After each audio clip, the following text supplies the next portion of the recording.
Hey, welcome back to the Aaron LeBauer Show. Today I've got another guest interview for the show. Like I said, it's been a long time since I've done some interviews and rolling out a handful of interviews of some amazing people who've done some incredible stuff. And today my guest is Joey Seyforth from Comeback Physical Therapy and Wellness in Denver, Colorado. So Joey, welcome to the show. Awesome, man. Thanks for having me. Yeah, dude, it's great to have you here.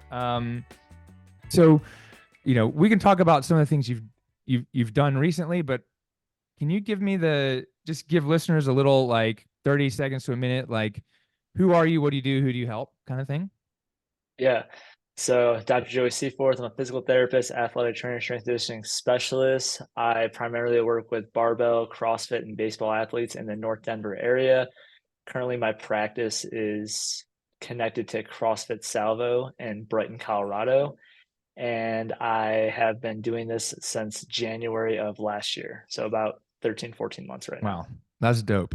Where were you 14 months ago? And then what's happened in the last 13 months? Mm. So 14 months ago, I probably had 2,000, 2.5K in my bank.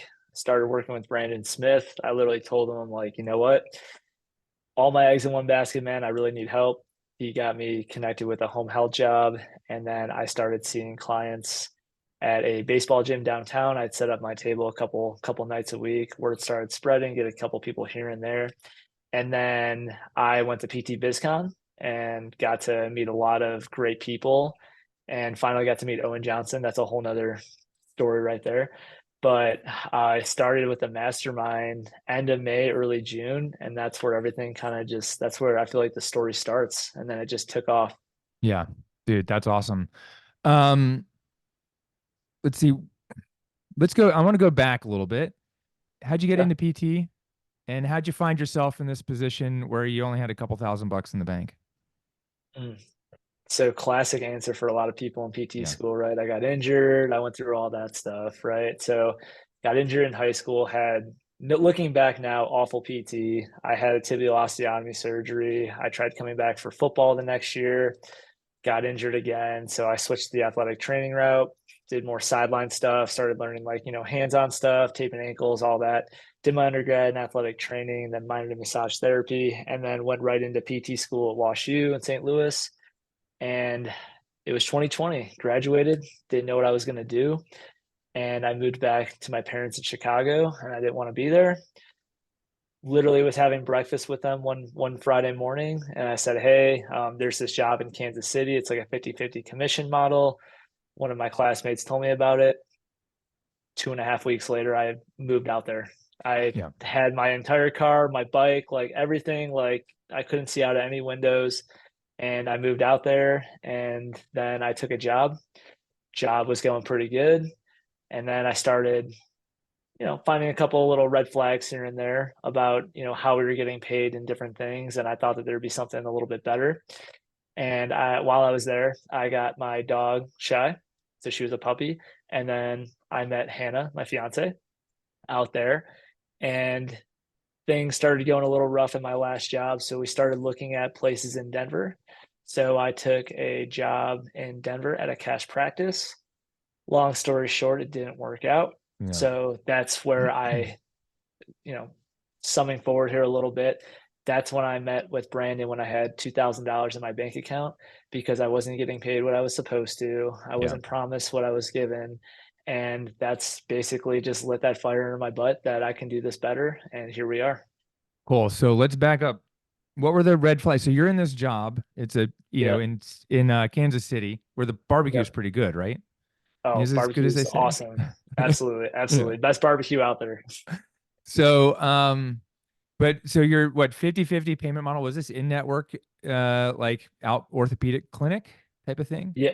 Yeah. So it was like an in network, and then there was also like a cash price. It's all one-on-one treatment. So it was about an Hmm. hour for evaluations and then 30-minute follow-ups. And the way like that every insurance is, as you know, some pay out more, some pay out less. So it really comes down to billing purposes. But with this business. There's a lot of turnover at the front desk. A lot of things were falling through the cracks. Hmm. So when I would be running the numbers every month, my paychecks would be fluctuating so much, even though I was seeing more people. Yeah. And it just kind So of that's rubbed me like the wrong red way. flag number one was you're seeing, you know, 30 people a week instead of 20, but the paycheck's not that much higher. Exactly. And oftentimes I was seeing more people, but the paychecks were lower because Blue Cross Blue Shield and other providers weren't being billed correctly. Right. So I had that. And then I was also working Tuesday through Saturdays, and I was trying to get off the Saturdays because I wanted to enjoy my weekends a little bit more. And I got pushback from one boss. One boss was on board, and it was just like, it was a lot of back and forth, and I wasn't really feeling valued because they were Hmm. hiring people and they were giving them the Monday through Friday schedule, even though my schedule was one of the busiest, especially for like a new grad out of school. So I just kind of felt like I wasn't getting like the respect that I deserved. Yeah. Were they like giving better schedules to more experienced therapists, or, I mean, was it something like that or? No, not necessarily, but like, they would have like PTs and chiropractors in there. And it just seemed like it wasn't all like the same vibe with it. So like if they hired somebody new, they said they were going to be Monday through Friday, Yeah. even though I was on Tuesday through Saturday. I was told at the year mark that I can switch off.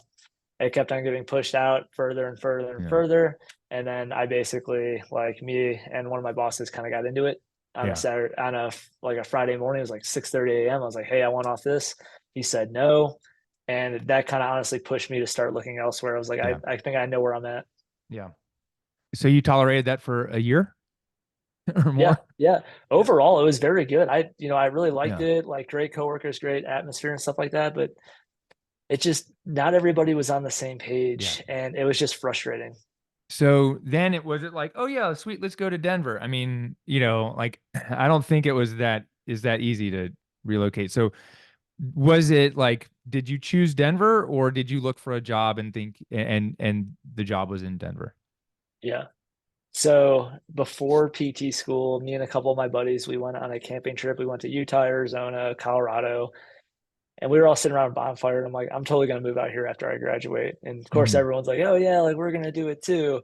And then during COVID 2020, I was gonna do travel PT. And like even before that, I actually interviewed for the Indianapolis Colts like Hmm. 2 or 3 weeks before COVID.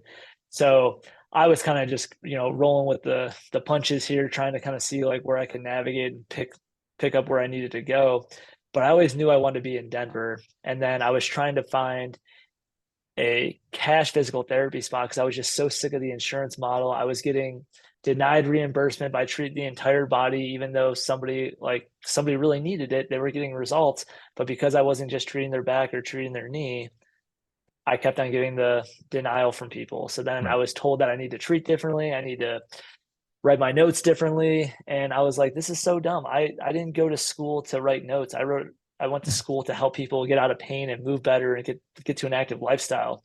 So I just felt like I was handcuffed in the insurance model and I was done with it. So when I went to that other cash practice, it allowed me to be more autonomous, treat how I wanted to, and honestly get people way better a lot quicker. Hmm. Yeah, but that ultimately didn't work out either, right? Right. Right.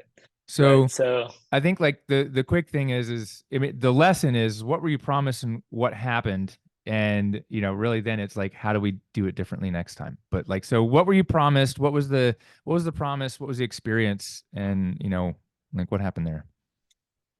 yeah, so the promise was that I was going to be getting like kind of training, mentorship, learning how to, navigate the ropes in the cash physical therapy model, because this is a lot different, right? Yeah. Working with people not in the insurance model. When I got out there, it was pretty awesome the first month. I felt like I wasn't even working because I honestly wasn't. I was just shadowing. I was like going to the clinic and, doing different things. But I always either had to text or I got texted like the night before, like 8:30 at night, not knowing what I need to do the next day or what I should even be working on. I was just told to go market. I'm like, what does Hmm. that mean? So I joined like a BNI group and I started meeting people. I started getting coffee with people, started getting beers with people. I started dropping into gyms. But once again, I've never done a workshop. I've never Right. done like, I did workshops previously, but it's a different route going about it like this. So I felt stuck and I kind of felt like that I was doing a lot of stuff on my own, but not getting the risk to reward of being a business owner myself. Hmm. So you're putting out risk and time, but not really getting the reward back. Exactly. And Yeah. we were in the hole every single month. Like it was not enough to live on in Denver.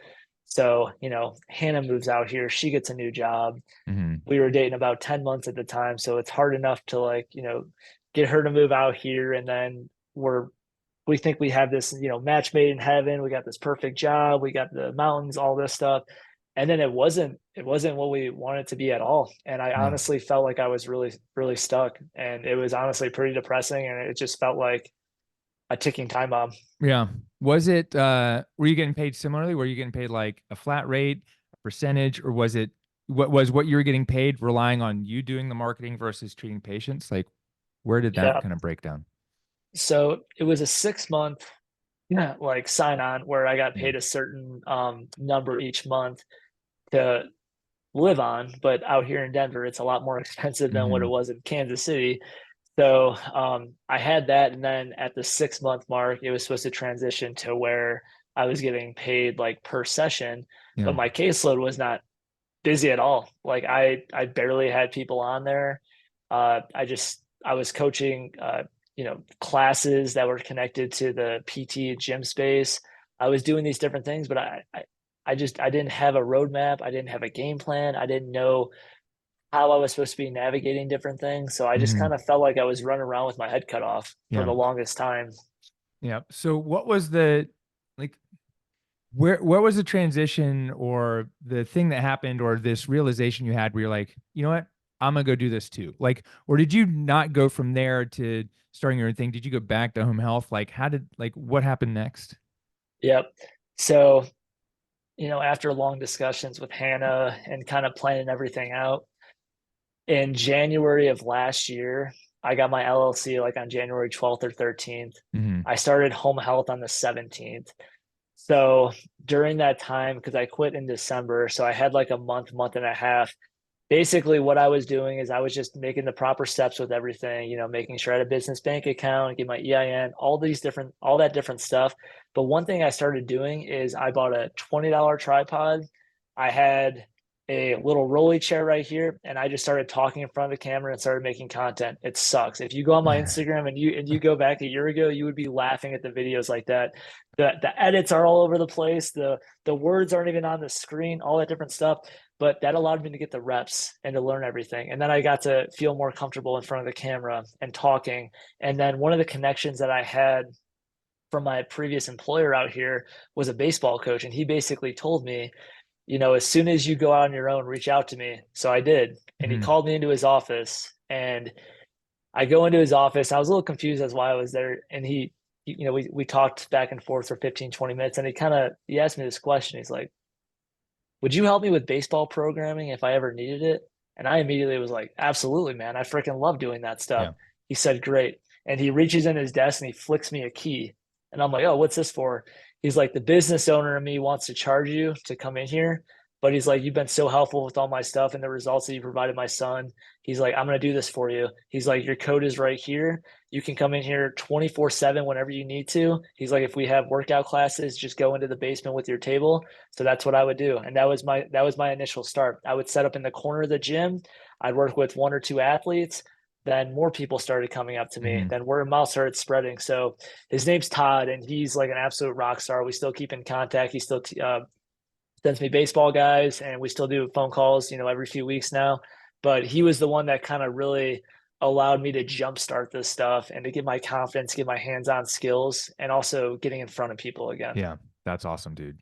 Um, what were the things like, what were like one or two things, like, how'd you get your first couple patients to pay you cash? Like, was it a referral from Todd or was it a pre-existing patients? Was it something else? Yeah. So the first one was from Todd. I had no idea what the hell I was doing. I was so nervous. I'm like getting in there, and I'm talking with a mom on the phone, and she's like, "Okay, like let's do a session." So I do a session, and I basically, he was dealing with some hamstring issues, and I was like, "You know what? Let's do a six pack. This is the cost." And I provided value. He was already getting some quick wins, and I basically laid out how we were going to get him there, and she wrote me a check. Nice. check for a couple $1,000. I came home and Hannah's like, "What? How did you do that?" And then it turned into like another check, and then another one, and then people started talking more, and then the word of mouth started spreading. And I was on a call with my buddy Brandon. He's in Indiana, and he told me, he's like, dude, you're doing all the right things. He's like, but you need to have a physical space. Cause at this time I was driving, I was going to that gym. I would be driving home health all day, 3 or 4 hours. Then I would be going into people's homes with my table. I'd be working with a baseball kid in his living room. There's a dog running around. I was looking back now, it always kind of it makes me crack up thinking about where we all started. But I started doing all those things. And then in April, I got into the CrossFit gym and I started working out there, started providing value, and then got one person, then another, then another, then another, and then it just kind of expanded. And then I became the CrossFit guy, and then that Yeah. expanded to other gyms, and that's where we're at. That's dope. So, let's see. So January, a little over a year ago, you're just getting started. You get this first patient. A few months later, like at that time, I think that's when you were working with Brandon Smith, right? Yeah, yeah, yeah, Yeah, and you started with his program. What was it that you did, like, because then you started working with me in, like, I think it was May or April, yep, April, May, yeah, June, yeah, May ish. yeah. Like, what was it that you felt like, all right, like, I need to get X? I don't know, like, were you hesitant to get started too soon? Was there just a plan that you had, like, hey, when I do this, we're doing that? Like, what was that like thought process of business ownership going, like getting help and mentors to, because even I know Owen helped you with some stuff too, like because he's been in both of our programs at the same time, like what was that Hmm. thought process? Because I think other people need to know like what you're how you were operating, because your results just started accelerating through that time as well. Yeah. So PT BizCon, I knew that it wasn't a matter of like if, it was just a matter of when. Yeah, So was that in March or yeah, April? that was March, like March 20th ish, like Okay. So 19th, March 20th, I think. 20th, because I talked with you that first night, I was like, hey man, I have a CrossFit space that I'm gonna do. And you kind of talked me through like, hey, make sure that like it's a flat rent, like all these different things. And it worked out. So I got into the space. And then basically, I think it was May. It was like a couple weeks before I joined. I was so dead from working home health all day, and I'm sitting outside the gym, and we're on a call. I'm in the car, and I'm like, man, I need to figure something out. And you're like, you know what? Like, let's get you these quick wins. We get you in the program. So you kind of told me about like the marketing strategy. You helped me write copy for one of my marketing events for a CrossFit workshop. And from that workshop, like I think I got like 3 or 4 people. And then I was like, you know what? All right, I'm ready. So I Nice. joined up with the program, and that's when everything just kind of shot up. Yeah. Dope. When did you quit your home health job, and then what changed? What made the big difference? So I was trying for like a month or two. I kept on trying to cut my hours back for home health, and they kept on giving me the go around. They said, oh, yeah, like we'll get to it at the end of the month, all these different things. And then I was on one of Brandon's calls, and Brandon and Owen called me out on the call, and they basically told me, they're like, okay, how much money do you have saved up in the bank? I told them, they're like, okay, so that's enough for 3 months living expenses. I said, yeah. And they said, jump. So that was Mhm. July. So literally like 2 days later, I called my boss and I was like, hey, listen, like I'm done. Like I'll put in like my 2 weeks thing. But she was understanding with everything there. So I quit my home health job, and then I proposed to Hannah in the same week.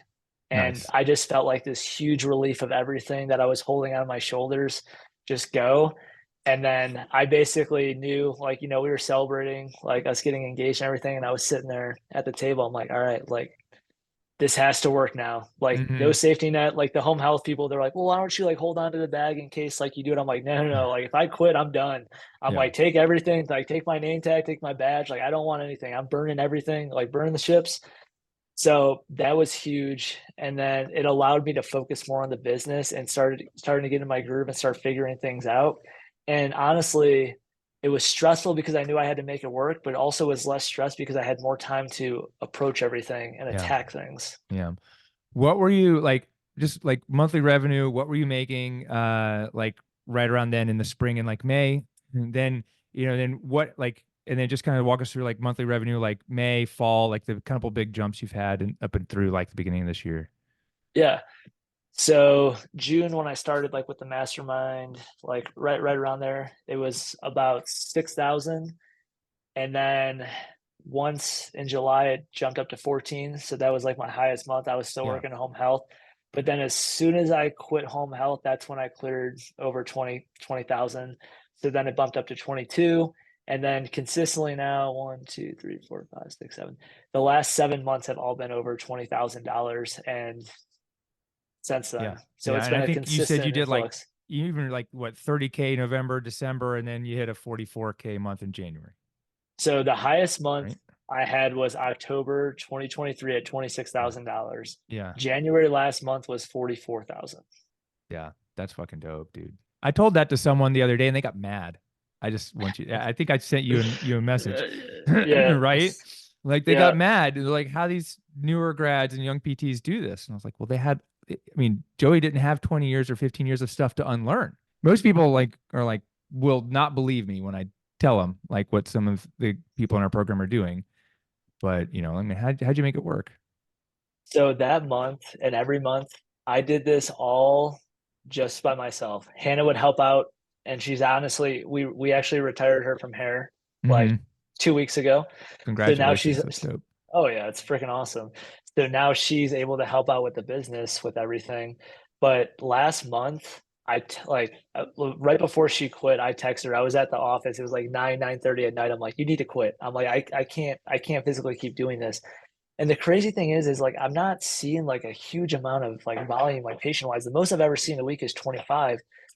But because of that, I'm able to focus so much time and effort on these clients. So they are all marketing now for me. So when people go out and like they come in, they understand like, hey, like, you know what? Joey knows his stuff. Joey's expensive, but he's going to give me those results. So when people start seeing that and they start coming in the door, it's basically like a snowball effect. And the other thing that I think a lot of people miss out on, or they basically take it to heart too much, is they can't take it on the chin. Hmm. If somebody says no to you, move on. It's all about the next at bat. Because when I am early on when I started this, I used to get, oh man, like I don't know why they don't want to work with me. If somebody says no, I think it's a blessing. I'm like, you know what? That's awesome. Like let's not like force something that's not there. Continue on what you're doing, or hopefully you find your stuff elsewhere. So the sooner that I was able to take it on the chin and learn from that and go through everything, the better I was able to learn the skills and to go through other things. I also knew that my price point's higher. Okay. So I need to make sure that my communication and my message is clearly getting across to someone as to show them why I'm the provider that's actually going to get them the results and why they're not going to get the same things if they go to traditional PT or chiropractic or basically, get some needles stuck in their back. So building buy-in was one of the biggest things. And that was one of the things that I presented at the mastermind. I think, I don't even know what month that was. September, February. maybe Oh, in February. September. Yeah. So In September September. last year. Yeah. Yeah. Yeah. Yeah, so like, my whiteboard presentation, Yep. it was nothing crazy that I thought, but as I was doing it with people, it was honestly more for me to gather my thoughts to show them like, hey, like here's your goals at the top. This is what phase you're on. This is where we want to get you to. Here's the deficits. Here's a pain traffic light to navigate it. And just showing people the process and the roadmap of how we're going to get them from point A to point B. And it was something that I never did in the insurance model because I didn't have to. People Hmm. would just get a script and they would come in. But showing people what they need to do and then getting the light bulb moments where they're connecting the dots has been one of the biggest things for me. And learning to take a step back and start to read what people need to hear and checking the boxes for what they need to get them better. Yeah. Those are like the biggest things that have really helped me get to where I'm at. Dude, that's awesome. Congratulations. That's so dope. Thank you. Thank you. Yeah, I think it's, and I'm pretty sure I told you this, but it's, I think the thing that I remember when I started working with Owen, was it 3 years ago? And I said, Yeah. hey, I'm going to teach you this, but it's your job to go make it better and teach it back to everyone. And I Hmm. walked him through like how to raise his rates, and because he was going to charge $75 and we did 7,500 his first month. He won the $2,000 weekend challenge that I, was like, you got to go sell. And I was Yep. like, here, do this process. And he went and he improved the sales process. that I taught him. And then I'm seeing you present last September. I'm like, holy shit. Like Joey took it to another level, but I was like, because I know that he worked with you along the way to kind of, you learned some of this through the program and through him, but I was just like, it just went like up 2 levels and then you taught it back to everyone. And then since then, other people are using some of those same concepts that you taught. Yeah, And I just think that's really dope. I think that's so cool. Like, that you could take something that, I figured out a while. I had to figure out and learn from outside the industry a while back, and just like making it better and making it work really well for you. So, one, congratulations. Two, like as a thank you. coach, I think that's like one of the coolest things ever. Oh, Um, absolutely. can you like explain like what are the main like as you're bringing people in for a sales process for the sales process? Can you just explain like what are those like 3 phases of the process that you use, or the 3 big questions you ask? Like, how do you get people who expect to pay a copay to pay you $300 an hour or more? Like paying you, Mm. you know, thousands of dollars for these programs. Like, how do you get them to say yes? Like, what's that? Without going through a whole hours long thing. Like, what are the big steps Yeah, that big targets people need to make sure they hit with their patients to do that? yeah, absolutely. So it always starts with like a phone call or, them getting them on the schedule, right? So I have a good idea from the phone call, like what they have going on. I take some notes, and then with the intake paperwork, I kind of have a general idea where they're at and like their goals and what they think's going on. So when the person comes into the room with me, I start out like very light conversation, getting to know them, and I'm letting them tell their story. I'll sit there and we'll talk about it. I'm like, all right, you know what? Take the floor, tell me your story. And I keep it like that because somebody can take it whatever direction that they want to go, and I'm going to go along for the ride. If they're going too far out and I got to reel them back in, that's totally fine, because somebody might be coming in for, shoulder pain, and they start talking about a car accident they had in 1992, right? And then you're like, okay, so they're connecting a lot of stuff to previous things, which is absolutely applicable. So I need to make sure that I connect the dots when I'm finding things for them. So I make sure that the person is opening up, they're not folded like this. They're talking, the conversation's going well, and I don't get them out of that chair until they're feeling really comfortable. Because if they're hesitant and they're like guarded, locked up, they're not going to open up to me as I go through my assessments. So then I'll go through my assessments, and you know, you have to have that light bulb moment. Sometimes it's pressing on a spot that hurts. Sometimes it's videoing somebody on an iPad. And I'll give you an example. So I have a woman who came in with plantar fasciitis on both feet. She found me on Google. The next day, she came in and bought an 8 pack. She comes in, and I know it's not plantar fasciitis. I know right away. I know it's probably something like more nervy, and sure enough, it was. But when we were going through the evaluation, when she did a lunge with her Mhm. right leg forward, she put all her weight through her leg to lift herself up. And I didn't think anything of it. And I'm like, okay, let's do another again. And she does it again. So I asked her, I'm like, does that feel like the same on both sides? And she's like, yeah, kind of rolls her eyes. I'm like, okay. So I video record her and I show her, and I put the iPad on the box, and I don't say anything. I just hit play, and her eyes go like this. What am I doing with my right knee? Why am I doing that? I'm like, I don't know. She takes a step back and she's like, oh my God, I injured my knee 8 years ago. And that's when I stopped running and playing soccer. Ding, ding, ding. Here we go. Okay. It's not a foot thing we got going on. It's all stemming from all this stuff. And she starts opening up about how she hasn't been able to work out, how her diet's gone, how she's more stressed out, all these different things. So this woman comes in with foot pain, saying that her goals are she just wants to be pain-free walking so she doesn't have to retire from her job.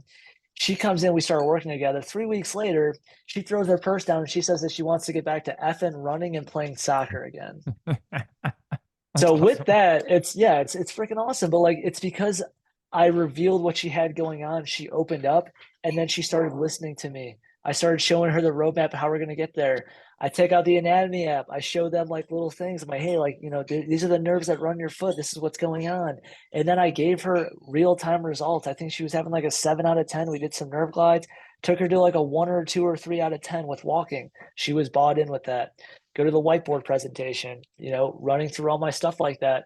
And then after that, I go through like a little PowerPoint presentation to make sure that we're checking all the boxes and everything. Before I was even done, she already had her card out. She was ready to go. Yeah. And she's done that 8-pack. Now she did like a 5-pack add-on because she wants to get back to running, and she is back to running now. She's on a return to run program. She's jumping. She's doing all these different things. And then we'll probably get her on a maintenance program as she starts to like up her mileage and stuff like that.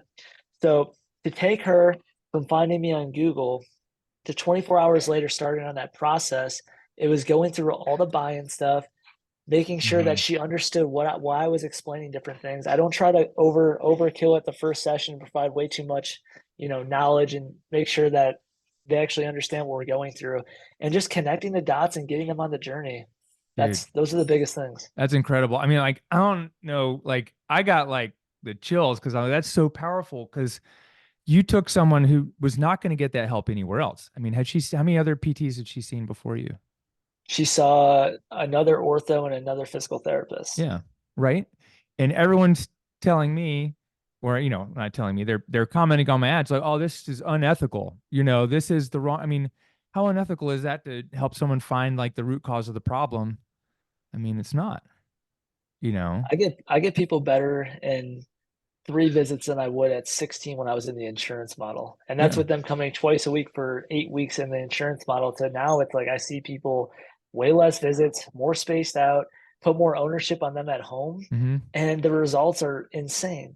Right. Right. And I mean, they would say it's worth it. Right. Yeah, Yeah. absolutely. Yeah. So how do we relate? I'm thinking of like, how do you relate this? And maybe it's too hard to someone who's been in PT for 10 years. Like, Yeah, how do they yeah, yeah. understand that they can charge $300 an hour? Like, I mean, or maybe it's better just talk to the other people coming out of school, but like, how do you like, I don't know, I mean, I can't explain it to people. Like, that's not how you sell things, Yeah. but it's like, how can you share, like, what can you share so that other people can go, oh, like that's possible for me too. Like, I mean, I know it is, you probably know it is, but they don't like, is there like, what's the advice that you have for someone else so they know that like this is possible for them? Are we talking about from like a physical therapist perspective or like a patient perspective? I would say more for patient, I mean, sorry, more for physical therapists, like more other PTs who are thinking about cash-based practice, but they're going, well, I can't charge more than $100 a visit, because people would go down the street, like, or patients are going to come to me and say, hey, I got to go, like it's too expensive because, right? Because they're trying to sell physical therapy and not a transformation. And so physical therapy for $150 is too expensive, Yeah, yeah, right? yeah. So I think the biggest thing is one, they need to look in the mirror and see. I'll use this story here. So there's a cash provider out here, and we got coffee a couple months ago. And I always ask people, I'm like, okay, especially if they're in the healthcare space, I'm like, do you want to talk business, life, or physical therapy? And he wanted to talk business, and he was having the issues where like he wasn't charging. He was charging like 125, $150 a visit, and he wasn't doing the follow up stuff. And he kept on telling me, he's like, man, I tell them I do dry needling. I come to their home. I do all this stuff, blah, blah, blah. And I sat there and I'm like, do you explain to them why they might need that? And he's like, what do you mean? I'm like, you're tossing around a lot of terms here, but are you showing somebody why they could benefit from that or what they have going on? And he's kind of like, no. And then he's like, I'm spending all this money on ads. I'm like, okay. When you're getting people in the door, are they buying? He's like, no, I think the leads are bad. I'm like, okay. I think a lot of people are not showing the value that we could actually provide. They just want to go right to hands on, boom, boom, boom, boom, boom, doing all these different things. They're not taking the time to listen to people. The communication skills are off. And I think a lot of people, if they have a problem with charging that kind of price, it's either a confidence thing or they're probably not that good of a physical therapist. I Hmm. know that's probably sounds kind of bad, but like if you truly don't think that you can charge that, you're probably not providing the results to people for that reason. If you're charging $150 and people aren't paying it, that's like a double red flag to me. So I think a lot of people need to understand that if you're a good physical therapist and you can provide results, anything else in life, if you provide anybody with results, you will be able to charge for your services because you are saving people time, which is the biggest thing that we can never get back. It doesn't matter how much money you ever spend. If you have knee pain for 6 months and it's keeping you from playing with your kids, from running to doing all that different stuff, and somebody pays you a couple $1,000s and gives you your life back, that's priceless. That's Hmm. priceless. We're talking pennies, pennies on a dollar versus a whole lifetime of it, of living pain free and doing all the things that they want. So I think so many people are caught up in it's it's different. So they don't know how to test it. They don't know how to do these things. I went in, Brandon told me to charge what I did, and I've always been at that price point now. So I've never known not charging that, but I will tell you that there's a reason that people keep coming back and people provide more referrals than I've ever probably gotten with ads in the Yeah. past. Yeah, dude, that's dope. So, I guess my one of my follow-up questions is, like, do you need to go get OCS to get good results with people? You Hell know? no. Hell no. You need to work on your communication skills. Right. We're all great physical therapists. At the end of the day, if you can take and like the time to work with somebody, I guarantee you're going to get them better. Some physical therapists might be able to get them better a little bit quicker or get them better like long term. But at the end of the day, if you have one-on-one with somebody and you went to physical therapy school, I guarantee you that you can be successful in this if you are able to build buy-in with people and work on your communication skills. Yeah. Yeah. I mean, that's one of the mistakes that I made early on was was like, going right to the problem. I'd go right to the problem. People are like, "What are you doing?" And I'm like, "Well, I'm, working on your back." And they're like, "But it's my shoulder." I'm like, "Yeah, but we need thoracic rotation." But I didn't do that in the beginning. And I was like, people were like, they were mad. They were upset. They're like, "Why are you working on this other part of my body?" And I'm like, because that's where the problem is. But, like, I didn't have anyone teaching me that stuff. And, that's what worked when I was doing massage therapy. But people were expecting me to work through their whole body, right? Yeah. Yeah. In Yeah. physical therapy, the expectation is a little bit different, or their prior experiences. Like, well, they only focused on my elbow if it said elbow and they didn't do anything else. And they're like, why are you doing something else? Or why are you even asking me these other questions? So it's interesting. I've definitely had that experience myself. Did you have any of that, like getting started early on? How'd you learn how to communicate better with people? You know? Yeah. So when I was doing home health, I dove so hard in Alex Hormozzi's content. I would listen to him like 2, 3, 4 hours a day. And that really helped me to kind of develop like the business skills, like learning how to do that different stuff. But honestly, and I was telling Hannah about this a couple of weeks ago. The people that are able to build that connection are very good storytellers. If you were to go back to my hometown and we had a bonfire and we're all just sitting around having some beers, every person out of my friend group can tell you some of the best damn stories that will make you laugh, cry, do all these different things. So I feel like I've taken that storytelling ability and I've taken that now into the physical therapy world when working with clients. If Hmm. they feel like they're stuck, I'll give them somebody else who is in a similar spot. If they feel like that they don't have the end in sight, I'll tell them about how we're going to get them there. It always comes down to the communication. And so I feel like I've always had a solid foundation of that. But I also joined this BNI group. And it's funny because one of the guys who used to be in the group, he now sees me for his shoulder. And I was doing some dry needling on his shoulder, working it out. And he told me, he's like, I'm not gonna lie, man. He's like, when you first joined BNI, he's like, I thought you lacked a lot of confidence. I would have never seen you. And I'm like, huh. Kind of took it on the chin there a little bit as I'm working on his Yeah. shoulder.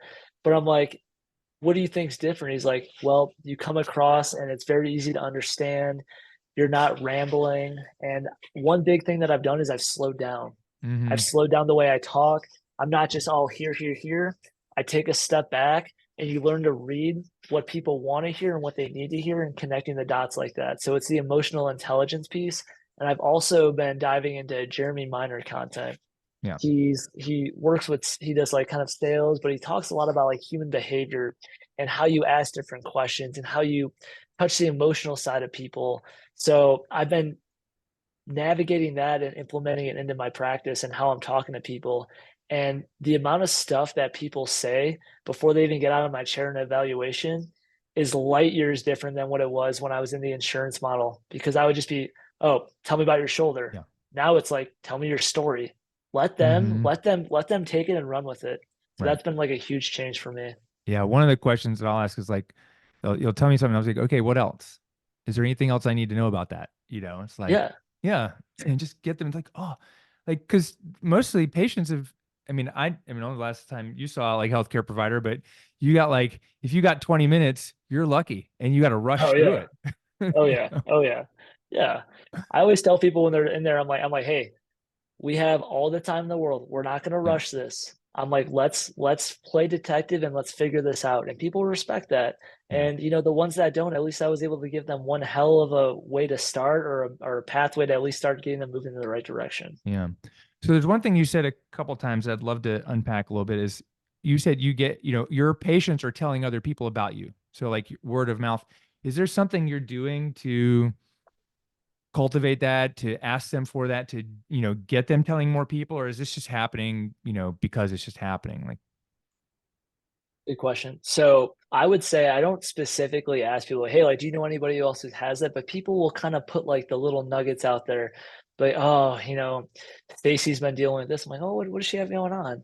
And I never pry, and I'm always dropping in the CrossFit gyms. I'm never saying like, oh, you need to come see me like mhm, that. But I definitely am an open ear to other people, and they hear that. I'm asking them about their personal lives. I'm asking about what they have going on. I'm asking about their friends, their family.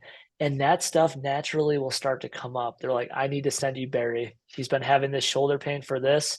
And then it starts to build off like that. And then also having like different networking groups like BNI. I go there, there's 40 members in that group. I, it's over $40,000 worth of business in the last year just from that group alone, just from different referral sources and stuff like that. Because now I've showed the value. I've had mhm, people that come in there. So now they can tell their friends, tell their families. And then also getting really like becoming one in a gym or a couple gyms, yeah, becoming that guy. Like that's been so big on building buy-in and also getting all the referrals to come in. yeah. Is there a secret to getting like people in CrossFit to come in? I mean, they're slightly different than like run groups and cyclists and stuff. Or is it just because you're a CrossFit coach? I mean, is there like, because it's like it's hard. Like if you're not into a thing, like it's not just knowing the terms like the box and yeah, X, Y, and Z. There's some other mindset, but there's a couple things that you do differently with your CrossFit, connections versus like baseball or other athletes. You know. You build the gap. Hmm. So CrossFitters, 90 of CrossFit, and I wholeheartedly believe this, is can you get into those positions to begin with? Right. So when I go to a workshop and I explain something to somebody, and like let's say like a lat screen, for example, and I take someone who is having pain either in their shoulder or their back, and I do a lat screen on them, and I show them like how much they're failing with it. And then I show them on myself, watch what happens if I can't do this. And I arch in the back. You get 20 different eyeballs to see you and have that light bulb moment. So as I do a workshop, I copy a lot of Owen stuff, but I will give name tags. I will introduce myself. I'll have them all go around the room and say like why they're there. So if I'm doing a low back workshop, someone be like, oh, I have like low back pain with this. I'll joke with them and say, hey, we're probably going to use you as an example, and we do use them as an example because that's a good teaching point for everybody else. So when somebody fails something or has pain, I actually will bring them up in front of the group and we'll talk through it because other people are having that same thing, or they're having that pain, they're having the questions. And once I'm able to show that, I immediately get buy-in from every single person and they're like, holy crap, this guy understands CrossFit, this guy does Hmm. that stuff. So now I have walked into a room and established myself as the expert. I've bridged that gap for myself with everybody else. And then now during the workshop, I just need to give them as many light bulb moments or Yeah. connect the dots for one thing, and that'll get them in or at least get them moving in the right direction. That's awesome, dude. All right. Pet peeve moment of mine. Yep. Show up to CrossFit. It's overhead squat day, and the warm Yep. up is hamstring stretches and some other ballistic thing. There's no ankle mobility, no like goblet squat, deep squat, anything. Yep. I know what I do, but I mean, what's the deal? Like, how do you do that? Like, how do you go to CrossFit some days? Because I'm just like put the blinders on and just focus on my own thing, Yeah. Yeah. Yeah. Like, So the CrossFit gym that I'm at has like some of the best warm-ups. Like it actually is applicable to like what we're doing. But as us being physical therapists, we're not always the best patients. So like if I know that I'm gonna do like 50 or 60 like snatches in this workout, I'm hitting some lat mobility stuff. I might be hitting like a bench opener to help like free up my lats and my T-spine. If like, my wrist or somebody else's wrist is feeling a little pinchy, I know that I'm gonna have to get that extension. So I'll do some, banded wrist mobs and always ankles, right? Yeah. Always making sure that we're warming up everything underneath there. But yeah, I mean, it's the same thing. And then when people see you doing that, they'll come up to you asking Mm. questions. The coolest stuff for me is either if I'm working with a client at like during the 8:45 class or I'm in that class, is the two, three, four people that are there doing my mobility stuff that I've personally given them. Hmm. I got 66-year-old Blanche hitting her wall open books. I got Jessica who's doing some nerve glides. Like I have everybody that's kind of doing their own things, Yeah. and some are similar, some are different, but it's checking the boxes for what they specifically need. And the coolest thing is as I get people further along in the program, I develop a flow chart for them. So, they might have like 10 or 11 exercises written on the sheet. I'm like, you don't need to do these every single day. So Hmm. they now know when they go into a CrossFit gym how to self-assess themselves. Like, hey, my hip feels pinchy. Boom, I'm going to do this exercise. Yeah. Or my hip doesn't feel pinchy this day. I'm going to skip that exercise. So now they have the tools to kind of really help them get there. So I just love being able to get people to that point to do Yeah. that stuff. That's awesome. Yeah, I've had like the owner of the new CrossFit where I work out was like, I was like, he was like, why do you keep telling me what you're going to do in your warm up and for the workout today? I was like, because pretty much everywhere else I go, like they look at me like I'm crazy or like I'm offending them by doing something different, like he's Yeah. like, dude, you don't have to do that with me. I'm like, okay, but like still some of the people who work from are like, why are you don't squat all the way down in full depth? I'm like, it's dangerous for your back. I'm like, is it? I was like, I don't Yeah. it feels pretty good, but it's, there's like two parts of Aaron, and I'm sure some other people have this where I'm there for a workout, but I'm also there to like be as part of the community and it's like, it's hard because I also see all the injuries of people. I'm like, I could help you lift so much heavier if you actually knew what I could do, and they don't, right? Yeah. Yeah. Yeah. Absolutely. Yeah. So that's just like me, but it's like, and you do a really great job with it, but it's like, even in yoga, like yoga's easier because I've got my mat and I'm not looking behind me and turning around during the class. Yeah. Yeah. Yeah. Um, okay. So just a couple other questions before we finish up.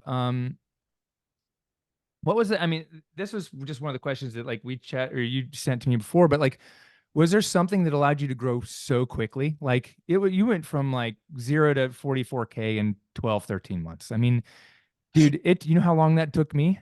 It took me like eight Long years, time. 9 years maybe. Like that's nuts. Like what were the things that just allowed you to grow so quick? So I started being more focused with everything that I'm doing. I still like I work my butt off. Like I'm putting in work like 7 days a week. So like it always sounds better. You know how it is. Like, oh man, Yeah. like we did this much this month. Like it must be nice. It's like people aren't seeing all the behind the scenes scenes. They're not seeing like me and Hannah go to a CrossFit workshop on a Saturday and then drive to the office and recording content for 4 hours, right? Like they just feel like the videos, right? Those videos take a lot of time to like do all those different things. Granted, now I have a virtual assistant who's doing a lot of that stuff, but it's understanding that like you can't do everything. So focus on the things that are working. So for me, it's barbell athletes and CrossFit. So those are my avatars. So like I'm not going to a volleyball competition and setting up a table because that's not who I treat. I'm not going to the Orange Theories of the world because my people aren't there and the community aspect is not there. I'm focusing on the things that work the best for me. So right now it's honestly dropping in at always going to the gym that I'm connected to. So I try to work out there 3 to 4 times a week. I try to drop in at another CrossFit gym that's by our apartment at least once a week or once every 2 weeks. But I'm always talking to as many people as possible, whether that's BNI, whether that's at the gym, whether that's people that are like out in public, because it's all about reps. It's all about getting in front of people, and it's all about more people being able to see what you do. And that's allowed me to get my word of mouth out there and to be in the community with it. I'm not just like putting on some ads and then hiding in my office all day. It's like I'm freaking keeping my door open. I'm getting 77-year-old Sandy. She's coming in. She's lifting her arm a little bit higher every single week, right? Like, and you also learn what people need to hear and want to hear. So my conversations with every CrossFitter that I have in that gym, I specifically know what they want to talk about, whether it's Blanche joking that she's going to go to the CrossFit games, whether it's somebody like asking about their kids, whether it's somebody else like asking them about like how, deadlifting's going. You focus in on what they want to hear and you let them take the floor. I Yeah. love doing that. Ask a question and let them run with it. Dude, that's awesome. What were there one or two like besides I mean, we got the sales, right? And we've talked a little bit about some of the marketing. Were there a couple other strategies that you used, whether you learned them from me or not, that helped you kind of get to where you are? And like, because I know you're in the place where you're starting to, look to hire another PT and get a bigger space. Like, what are some of the other strategies or things that have been most helpful for you about the program that we've been working together in? I think one of the biggest concepts is being quick to act. Mm-hmm. If you tell me to do something, I'm going to freaking do it. I'm either going to do it that day or I'm going to implement it the next week. A lot of people, we get like this analysis paralysis. We're reading all these books, we're listening to all these different podcasts, but we're not doing anything with it. So like when I'm on, excuse me, when I'm on one of those calls, like on Tuesdays, if there's a good idea or somebody, or you're like, hey, like I need you to do this, I'm freaking putting it on my calendar to do it that day or the next day. Because a lot of people, like, and I was in the same boat as this, we push out all these tasks like months and months in advance. It can be done in like 2 hours. Yeah. You knock out that thing and then you can move to the next beast and then you just keep going those stuff.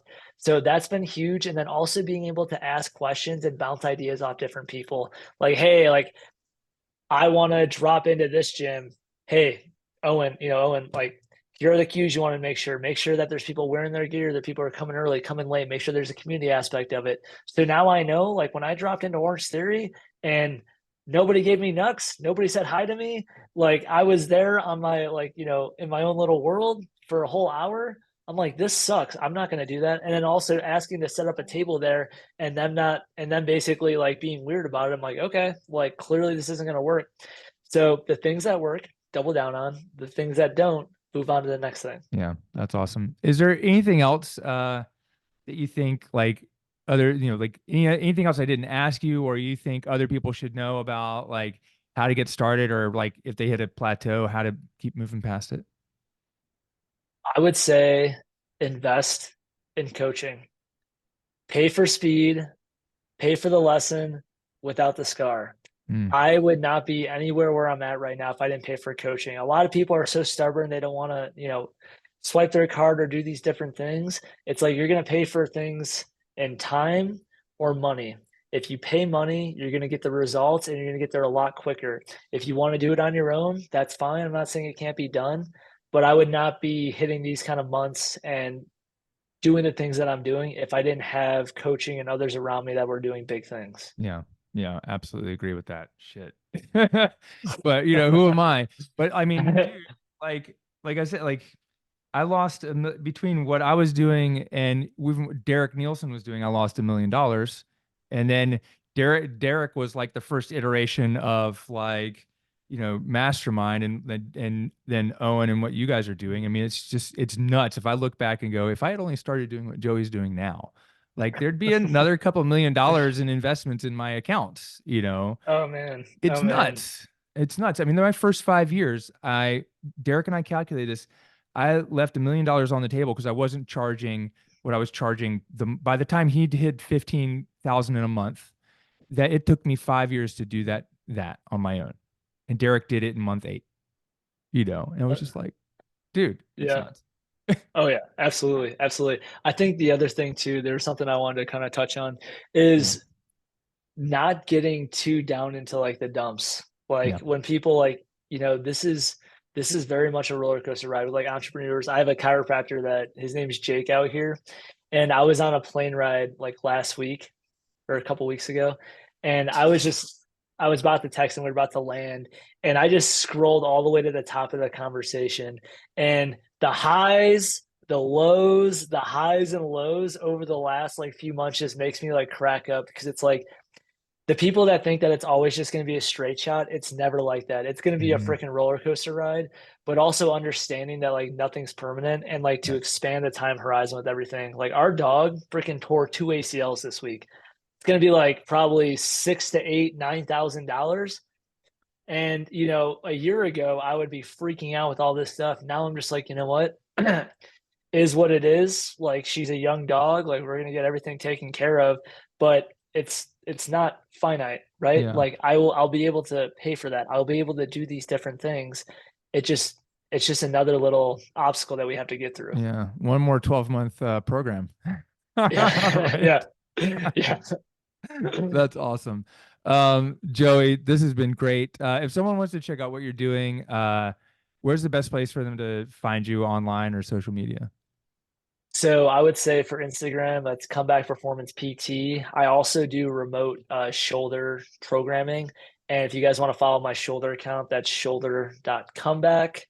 You guys could find me on Facebook with Joey Seyforth, and my YouTube channel is Comeback Performance PT. So a lot of different avenues to reach out. Dude, that's awesome. Anything else? Did I get it? Did we get it all today, you think? No, I feel good, man. That was Yeah. that was awesome. A Yeah, lot it of was fun. really great. Thank you so much, Joey, for being here, sharing your, spending a valuable hour of your time with us to share your like wins and lessons, and appreciate you a ton. Hey, if you guys are still listening, dude, I'd love to hear what was most helpful for you from this program. So I don't know, you don't have to do it, but it'd be really awesome if you'd screenshot this and put your win, like your takeaways from this, or even just shoot me a message so Joey and I can know like what'd you catch, what should other people know, what was that one little nugget you got. That's always helpful for us to know, like what's resonating. And you know what? I think the biggest lesson for me hearing Joey is just here's this is something that's really dope. It's really awesome. But if you don't see what's possible, you can't do it yourself, and you can't, beat the mark. So now you know what's possible. So go take action and do it. And we'll see you on the next show. Peace out.